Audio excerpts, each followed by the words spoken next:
네, 우리 함께 모인 우리 온유 청년부 여러분, 오늘 함께 할 수 있어서 너무나도 감사하고 진심으로 환영합니다. 진심으로 환영합니다. 감사합니다.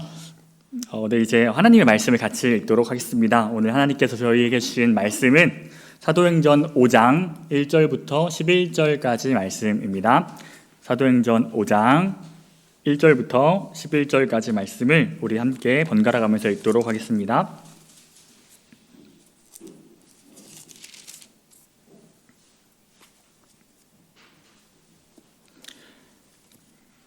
제가 읽겠습니다. 아나니아라 하는 사람이 그의 아내 삽비라와 더불어 소유를 팔아 그 값에서 얼마를 감추매 그 아내도 알더라. 얼마만 가져다가 사도들의 발 앞에 두니 베드로가 이르되 아나니아야 어찌하여 사탄이 내 마음에 가득하여 내가 성령을 속이고 땅값 얼마를 감추었느냐. 땅이 그대로 있을 때에는 내 땅이 아니며 판 후에도 내 마음대로 할 수가 없더냐. 어찌하여 이 일을 내 마음에 두었느냐. 사람에게 거짓말한 것이 아니요 하나님께로다. 아나니아가 이 말을 듣고 엎드려져 혼이 떠나니 이 일을 듣는 사람이 다 크게 두려워하더라. 젊은 사람들이 일어나 시신을 싸서 메고 나가 장사하니라. 3시간쯤 지나 그의 아내가 그 일어난 일을 알지 못하고 들어오니 베드로가 이르되 그 땅 판 값이 이것뿐이냐. 내게 말하라 하니 이르되 예 이것뿐이라 하더라. 베드로가 이르되 너희가 어찌 함께 꾀하여 주의 영을 시험하려 하느냐. 보라 내 남편을 장사하고 오는 사람들의 발이 문 앞에 이르렀으니 또 너를 메어 나가리라 하니 곧 그가 베드로의 발 앞에 엎드려져 혼이 떠나는지라. 젊은 사람들이 들어와 죽은 것을 보고 메어다가 그의 남편 곁에 장사하니. 함께 읽겠습니다. 온 교회와 이 일을 듣는 사람들이 다 크게 두려워하니라. 아멘. 네, 오늘 죽음을 통해서 보이시는 생명이라는 제목으로 함께 이 사도행전 5장 말씀을 나누려고 하는데요. 저는 어렸을 때부터 책을 정말 좋아했어요. 그래 보이죠? 책이라고 하는 것은 마치 어떤 아싸들의 대화 같다는 생각이 종종 들더라고요. 글을 쓰는 사람들을 보면 대부분 외향적으로서 사람들을 많이 만나는 그런 사람들보다 내향적이라서 혼자서 에너지를 채우는 그런 사람들이 더 글을 통해서 자신의 이야기를 전하려고 하는 것 같아요. 그래서 인싸들이 밖으로 나가서 친구들을 많이 만나서 직접 얼굴을 보고 대화를 한다면 아싸들은, 이렇게 표현하면 죄송하지만, 자신의 글이나 다른 사람의 글을 통해서 사람에 대해서 알아가고 그런 방식으로 혼자서 대화를 하는 거죠. 그래서 책을 읽으면 그 사람이 평소에 어떤 생각을 가지고 있는지, 어떤 삶을 살았는지에 대한 맥락이 쭉 그려져요. 그리고 글쓴이를, 그 사람이 어떤 사람인지를 더 이해할 때 그 사람이 쓴 글이 더 풍성하게 보이기도 해요. 우리가 성경을 읽을 때에도 하나님이 어떤 분이신지를 알고 다시 똑같은 말씀을 볼 때 이전에 읽었던 말씀도 내가 그때 느꼈던 것과 다르게 받아들여질 때가 있는 것 같습니다. 우리가 삶에서 계속해서 말씀을 봐야 하는 이유가 되기도 해요. 저도 이제 만 나이로 계산해도 30대가 되어버렸는데요. 20대 때 어린 저에게 정말 많은 영향을 주었던 한 책이 있어요. 성경을 빼고요. 그 지적 대화를 위한 넓고 얕은 지식이라고 하는 책인데 혹시 들어보셨나요? 감사합니다. 줄여서 지대넓이앗이라고 하는 책인데 원래는 서로 다른 전공자들이 같이 모여가지고 인문학을 주제로 대화를 하는 라디오 프로그램에서 시작되었던 책이었어요. 그 모임을 만드신 분은 철학과 국문학을 전공하셨고 다른 분들도 막 동양철학, 심리학, 종교학을 전공하신 분도 계시고 어떤 분은 전자공학이라고 한 과학 분야를 전공했는데 교회를 다니셔가지고 과학과 기독교를 동시에 신봉하시는 분도 있고 그렇게 그런 사람들이 모여서 매주마다 한 가지 주제를 가지고 토론을 하는 방송이었는데요. 그 책의 저자가 인문학 모임을 만들기 시작하게 된 계기가 자신이 교통사고를 겪게 된 적이 있었는데 함께 탔던 사람들이 안타깝게 세상을 떠나고 자신도 죽을 뻔한 위기에서 겨우 살아나서 회복되는 그 과정에서 오랜 시간 동안 삶이 도대체 무엇이지? 라고 하는 그 고민을 하다가 만들게 된 모임이었다고 해요. 그래서 그 모임의 첫 주제가 바로 사후세계란 무엇인가에 대한 사후세계를 주제로 사람들이 모여서 각자의 분야에서 전공했던 사람들이 바라보는 그 사후세계에 대한 시선을 토론을 했던 거죠. 너무 흥미롭지 않나요? 저만 그랬던 것 같아요. 공감이 잘 안 되죠. 아무튼 그렇게 쓰여진 그 지적 대화를 위한 넓고 얕은 지식이라는 책에 이런 문장이 있어요. 사후세계에 관해서 주관적인 의견이 많다. 하지만 죽음은 우리 삶에 지대한 영향을 미치는 것임에는 틀림없다. 죽음을 인지할 때 비로소 삶의 애착을 갖게 된다는 것은 나만의 생각은 아니다. 라고요. 죽음이 우리의 삶에 지대한 영향을 미치고 우리가 죽음이 있다는 것을 인지할 때 삶에 대한 애착을 갖게 된다는 거예요. 이 문장이 동의가 되십니까? 우리가 평소 살아갈 때 내가 죽을 수도 있겠구나라는 생각을 하면서 살아가진 않죠. 무슨 내가 스티브 잡스도 아니고 아침에 일어나서 난 오늘 죽는다고 생각하는 그런 사람들을 보면 이상한 사람처럼 보이기도 해요. 대부분의 사람들은 그냥 살면 되지, 뭐하러 일어나지 않을 일을 심각하게 고민하고 나와 전혀 상관없는 것들을 심각하게 받아들이면서 복잡하게 사냐고 그렇게 이야기하기도 할 거예요. 그런데 그렇게 말하는 그런 사람들이 오히려 자신의 인생 앞에서 나에게 찾아온 큰 벽을 만났을 때 누구보다도 심각하게 자신에게 찾아온 그 문제에 대해서 고민하고 그 문제가 해결되기를 간절히 바라는 사람이 되기도 해요. 평소에 안 믿던 온갖 신들한테 기도도 하고요. 그 말은 인생이 별거 아닌 것처럼 여겼던 사람들은 사실 내 인생에 찾아올 수 있는 가장 심각한 문제를 아직까지 직면해보지 않은 사람들이라는 의미일 것입니다. 나는 지금 잘 살고 있다고 생각하니까 마음 편하게 다른 사람들이 겪은 그 문제 앞에서도 여유롭게 이야기할 수가 있는 거죠. 공감이라고 하는 건 어쩌면 똑같은 문제를 겪어보지 않은 사람들한테는 불가능한 것일지도 몰라요.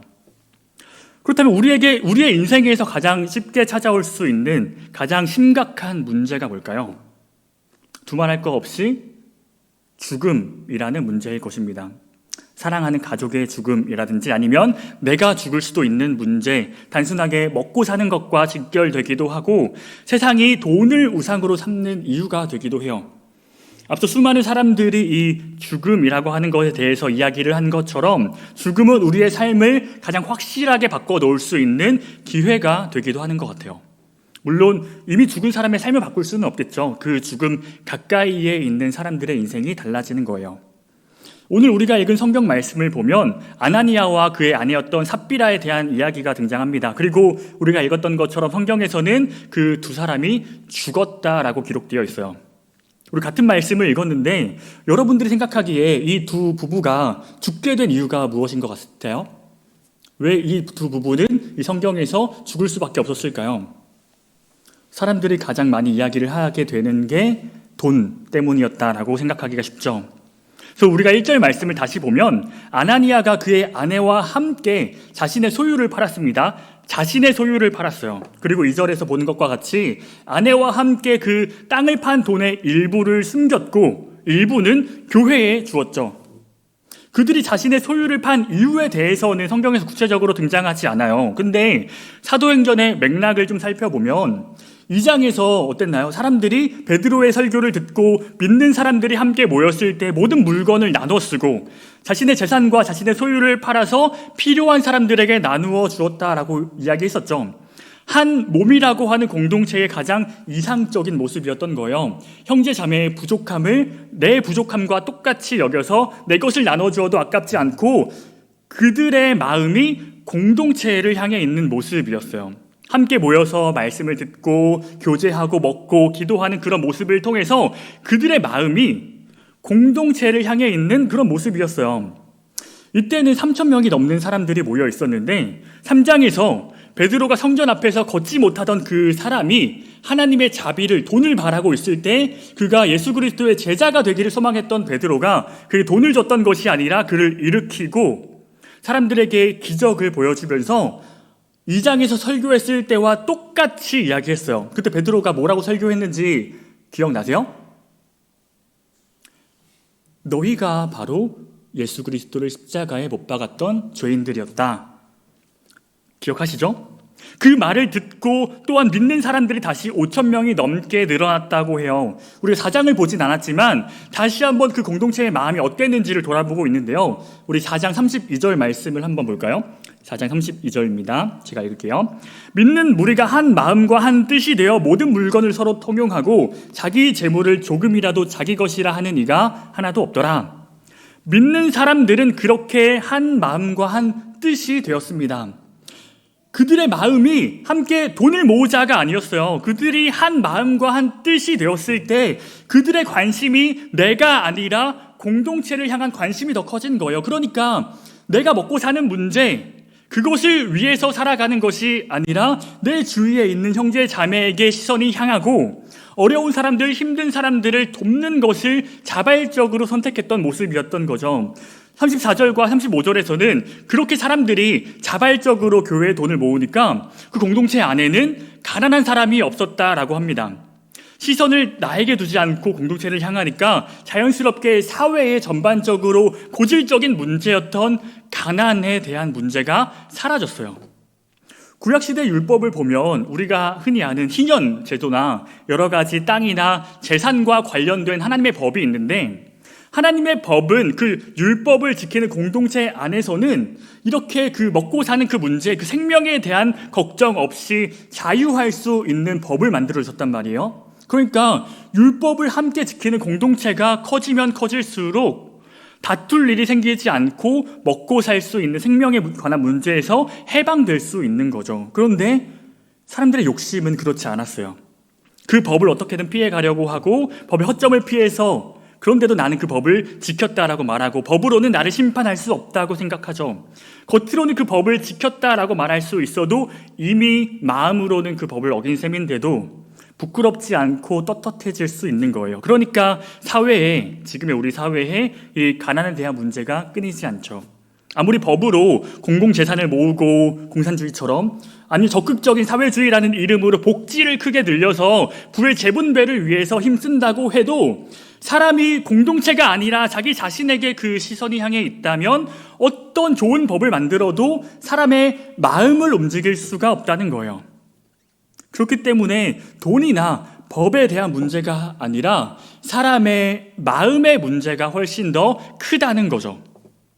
아나니아와 삽비라가 보여주는 건 그들이 그렇게 같은 마음으로 모였던, 한 마음과 한 뜻으로 공동체를 위해 살아가던 그 공동체 안에서 다른 마음의 싹을 틔워냈던 사람들이었다는 것을 보여주고 있는 거예요. 그래서 베드로가 그들에게 이렇게 이야기를 하죠. 우리 3절과 4절 말씀을 바른 성경으로 한번 읽도록 하겠습니다. 우리 함께 읽겠습니다. 그러자 베드로가 말하기를, 아나니아야, 어찌하여 사탄이 내 마음에 가득하여 내가 성령을 속이고 땅값의 일부를 숨겼느냐?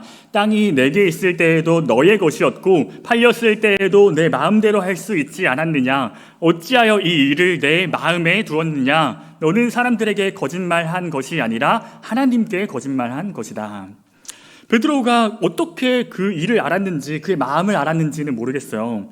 베드로가 부동산을 좀 잘해가지고 주변 시세를 보고 아나니아가 이렇게 전부를 팔아서 가져온 돈입니다 하고 준 돈이 땅값과 달라서 뭐 그랬다거나 그럴 수도 있겠죠. 교회는 항상 말이 너무 쉽게 도니까 교회 바로 옆에 있는 카페에서 앉아서 대놓고 한 자매랑 앉아서 이야기를 하면 둘이 사귄다 막 이런 얘기가 나올 정도로 누가 어디서 뭘 하는지 그 사람을 만나서 이야기하지 않아도 너무 우리는 서로에 대해서 잘 알고 있어요. 교회 안에는 숨길 수 없는 일이 너무 많아요. 그래서 여러분도 조심하셔야 됩니다. 남들이 이야기하지 않았으면 좋겠는 그런 우리의 마음은 나도 이야기하지 말아야 돼요. 어쨌거나 이게 왜 나왔죠? 베드로가 아나니아에게 이야기하는 거예요. 이 땅이 너의 거였고 그 판 돈도 다 너의 마음대로 할 수 있었는데 너가 어떻게 그런 마음을 품었냐라고 말하죠. 돈의 얼마가, 그 돈이 문제였던 게 아니라 아나니아가 품었던 그 마음이 문제가 되어서 아나니아가 죽게 된 거예요. 그와 같은 마음으로 품었던 삽비라 또한 남편이 어떻게 됐는지도 알지 못하고 같은 마음으로 인해서 죽게 되었습니다. 그리고 마지막에 11절에서 온 교회와 이 일을 듣는 사람들이 다 크게 두려워했다라고 해요. 사람들이 그들의 죽음을 봤을 때 두려운 마음이 찾아왔죠. 죽음을 두려워하는 거예요. 우리는 알지 못하는 것에 대해서 쉽게 불안해하고 두려워하기도 하는데 이 일을 들었던 교회와 사람들이 두려워했던 이유는 그들이 돈 때문에 죽었던 게 아니라 그들이 가졌던 마음 때문에 죽었다라는 사실 때문이었을 거예요. 돈은 사실 우리 눈에 너무 쉽게 보이지만 우리의 마음이 사실은 눈에 너무 잘 보이지도 않고 또 내가 그 마음을 쉽게 제어할 수 있지도 않죠. 시도 때도 없이 우리는 악한 마음을 품을 수 있잖아요. 형제 자매를 미워하는 마음이 들기도 하고, 돈 앞에서는 이기적인 마음도, 우리들도 그런 마음을 쉽게 품을 수 있는데, 아나니아와 삽비라 뿐만이 아니라 초대교회에 모였던 그 5천 명이 넘는 사람들 중에 그런 사람이 또 없었을까요? 반대로 모든 그 사람들이 다 이타적으로만 살았으면 그 사람이 그 죽음에 대해서 두려워할 필요가 없었겠죠. 마음으로 품었던 그 죄 때문에 죽게 된 그 부부를 보았을 때, 그때 사람들의 마음 가운데 나도 혹시 라고 하는 그 마음이 찾아오지 않았을까요? 그렇게 생각해 보니까 하나님께서 우리를 사랑하신다고 말씀하지만 알고 보면 그 죽음이라고 하는 걸 이용해서 우리를 조종하시려고 하는 것처럼 들리기도 하는 것 같아요. 마음을 올바르게 품지 않으면 나도 그걸 어떻게 할 수 없는데, 그렇지 않으면 너도 죽일 거야. 그러니까 똑바로 살아 라고 말씀하시는 것 같지 않나요? 누가 고개를 절레절레 하는데 저만 죄인인가 봐요. 신실하신 분들 앞에서 하나님께서 사람들에게 처음으로 죽음에 대해서 말씀하셨던 때가 있었어요. 선악과 사건이었죠. 창세기 2장 17절 말씀을 보면 하나님께서 아담에게 이렇게 말씀하십니다. 선악을 알게 하는 나무의 열매는 먹지 말라. 내가 먹는 날에는 반드시 죽으리라. 이 선악과를 먹으면 반드시 죽는다라고 말씀하신 그 말씀을 우리 너무나도 잘 알고 있는데, 아담이 여자 때문에 그 열매를 먹었어요. 그래서 아담이 죽었나요? 죽지 않았어요. 물론 지금은 돌아가셨지만 하나님께서 말씀하셨던 것 죄송합니다. 하나님께서 말씀하셨던 것처럼 다이나믹하게, 이미디어틀리하게 죽진 않았어요. 오히려 하나님께서는 그들을 살리시겠다고 하시는 약속의 말씀을 주셨죠. 누구를 통해서 너희를 살리시겠다고 말씀하셨어요? 그때 예수가 없었죠. 사탄을 통해서 나에게 열매를 먹였던 그 여자를 통해서, 그 여자의 후손을 통해서 너희를 살릴 거라고 말씀하셨어요. 그때 아담이 하나님의 그 약속을 들었을 때 자신에게 열매를 먹였던 그 여자의 이름을 하와라고 바꿔서 부르는데, 그 하와라는 단어의 뜻이 바로 생명이라는 거였어요. 그래서 창세기 3장 20절을 보면 아담이 그의 아내의 이름을 하와라고 부르고 그는 모든 산자의 어머니가 되었다고 말해요. 그 선악과를 나에게 먹이고 죽음을 불러왔던 그 사람에게 하나님의 말씀이 임했을 때 그의 이름을 생명이라고 바꿔서 부른 거예요. 사람이 아니라 하나님께서 죽음에 가장 가까웠던 사람을 통해서 이 땅에 태어나실 예수라는 이름의 생명을 계획하셨던 거죠. 그러니까 하나님께서 우리에게 어떤 이들에 대한 죽음을 말씀하실 때 사람들은 내가 살고 싶어서, 내가 살기 위해서 그것에서 벗어나는 것에만 관심을 두는데, 사실은 하나님께서는 우리의 그런 연약한 마음을 넘어서 나를 향한 사랑으로 나를 위해서 가장 선하신 계획을 이미 준비해 놓으셨다는 사실을 보여주시는 거예요. 사람들은 자신의 생명을 지키기 위해서 죽음을 바라보지만 하나님께서는 이미 그 죽음을 통해서 나타나게 될 생명을 바라보기를 원하신다라는 거죠. 사탄의 생각을 피할 것을 바라보는 게 아니라 하나님께서 나에게 베풀어 주실 것을 바라보기를 원하신다는 거예요. 그리고 잠언 4장 23절을 보면 제가 정말 좋아하는 말씀인데요. 모든 지킬 만한 것 중에 더욱 내 마음을 지켜라. 생명의 근원이 이에서 남이라 라고 쓰여 있죠. 사람들이 이 말씀을 보고 이 말씀을 들었을 때 어떤 마음이 드냐고 생각을 주로 나누냐면, 내 마음을 잘 지킬 수 있도록 좀 힘써야겠다. 어떻게 하면 내 마음을 잘 지킬 수 있을까요? 이런 질문들을 해요. 그만큼 마음을 지키기가 쉽지 않고 또 죽고 싶진 않으니까 내 마음대로 내 생명을 지키는 것에 관심을 두는 거죠. 근데 이 잠언이 전체적으로 이야기하고 있는 것이 뭐냐면, 잠언 16장 9절에 있는 말씀처럼 사람이 마음으로 자기의 길을 계획할지라도 그의 걸음을 인도하시는 이는 여호와시니라.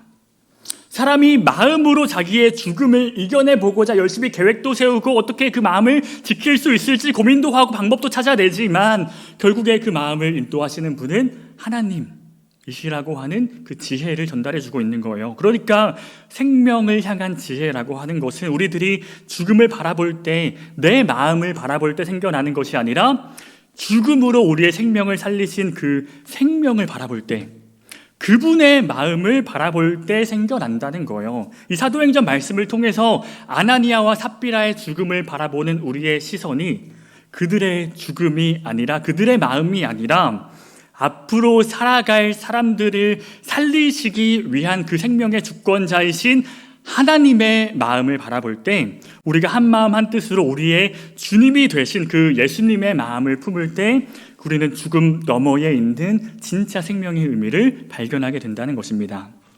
사랑하는 우리 따스한 여러분, 우리 마음 가운데 사실은 아직까지도 죽음이라고 하는 게 잘 와닿지 않죠. 이 자리에 죽을 뻔한 경험을 해봤거나 죽음과 가까이 있는 분, 그리고 가까운 분의 죽음을 경험해 보신 분이 계실지는 잘 모르겠는데, 우리가 이 말씀을 통해서 주님께서 나를 살리시기 위해서 죽음을 선택하셨던 분이라고 하는 그 우리의 믿음의 고백이 있었으면 좋겠어요. 우리가 여전한 위기 속에서도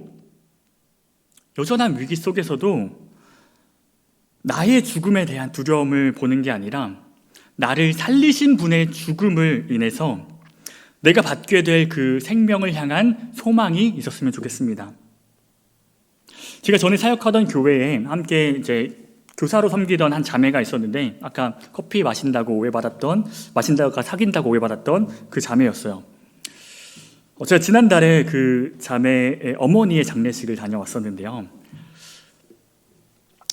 제가 장례식을 그렇게 많이 가진 않았는데 그 자매가 상주였거든요. 근데 상주가 밖에서 남자친구랑 커피 마시면서 여유롭게 들어오고 있는 모습을 보게 된 거예요. 그 모습을 서로 보고 어이가 없어서 웃으면서 인사하고 같이 들어가서 조문하고 잠깐 이제 그 자매랑 이야기를 나누게 됐어요. 그 친구의 어머니가 갑작스럽게 돌아가신 것은 아니었거든요. 그 친구가 이제 제가 섬기던 부서에서 교사로 들어온 지 한 달도 안 돼서 어머니가 암이셨다는 것을 이제 뒤늦게 발견해서 여동생이랑 어머니랑 셋이서 살았는데, 첫째인 이제 자매가 어머니를 돌봐드렸던 거죠. 1년 동안.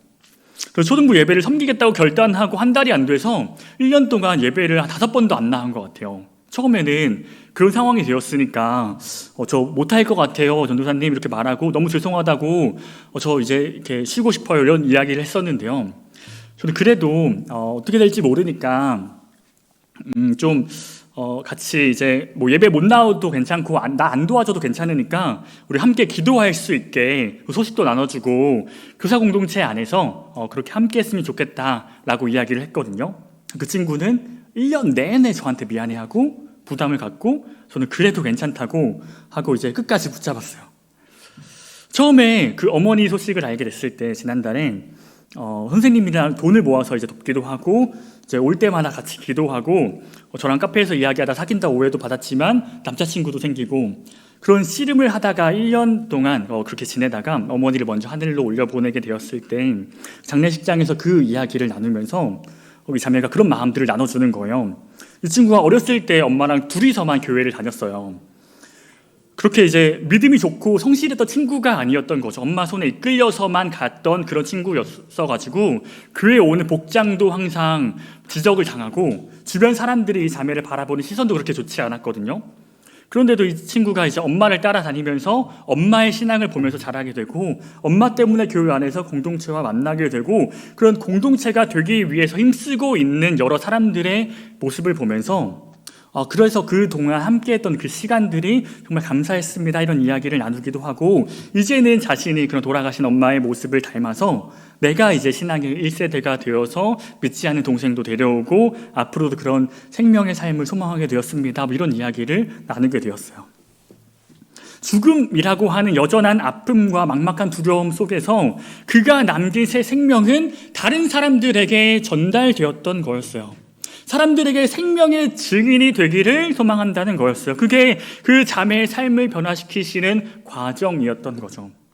우리들도 언젠가 그런 두려움을 마주하게 될 수도 있겠죠. 사랑하는 이들의 죽음에 대한 아픔이나 나도 언제 죽을지 모른다고 하는 그런 막막한 두려움이나 그 죽음 자체를 생각하게 될 때가 찾아올 수도 있는데, 하나님께서는 그렇게 죽음을 바라보는 사람들에게 생명을 소망하게 하시는 그 분이시라는 것을 우리가 좀 기억했으면 좋겠습니다.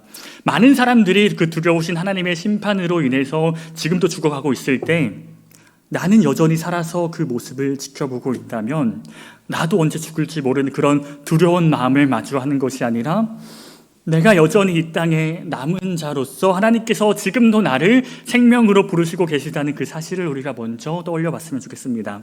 내 마음을 내 마음대로 할 수 없을 때 무너지고 낙담하는 그런 마음 가운데에서도 나의 이기적인 마음이나 다른 사람들에 대한 미움이나 시기나 돈에 대한 여러 문제들 속에서도 내 연약함이 드러나서 하나님을 바라볼 수 없을 것만 같은 그런 마음의 연약함 속에서도 그럼에도 불구하고 지금 내가 살아있는 이유는 하나님께서 그런 나를 생명으로 부르시기 위해서, 나를 살리시기 위해서, 내 마음을 돌이켜 주시기 위해서 지금도 내 마음을 살피시고 가장 선하신 그분의 계획으로 나를 인도하고 계시다는 사실을 우리가 믿음으로 그 은혜와 평안으로 살아갈 수 있는 그런 저희가 되었으면 좋겠습니다.